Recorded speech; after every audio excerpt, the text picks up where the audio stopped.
এমনটা কি ধরুন ভারত এবং পাকিস্তানের মধ্যে, পাকিস্তানে খেলা যখন আইসিসি চ্যাম্পিয়ন্স ট্রফি পাকিস্তানে হলো সেই সময় কিন্তু ভারত যায়নি। ভারত প্রথম থেকে তার স্ট্যান্ড রেখেছিল যে আমরা যাবো না, কিন্তু এতদিন বাংলাদেশ ক্লিয়ার বলে দিয়েছে আমরা যাবো, এবং তারপরে হঠাৎ করে এখন বলছে তারা খেলতে যাবে না।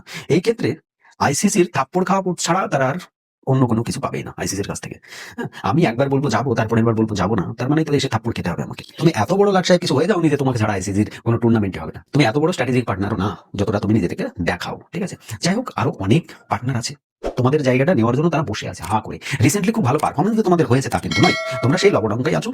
বিগত কয়েক বছর ধরে তোমাদের ওই লবডঙ্কাটাই আমরা দেখতে পাচ্ছি। কোনো আইসিসি টুর্নামেন্টে ভালো পারফরমেন্স তোমরা আজ পর্যন্ত করতে পেরেছো কারণে শুধুমাত্র নামিবিয়া, জিম্বাবুয়ে, কেনিয়া, ওই আয়ারল্যান্ড, নেদারল্যান্ড এই সমস্ত টিমের সঙ্গে, এমনকি নেপাল পর্যন্ত তোমাদেরকে দোলাই করে দিয়ে চলে যায়।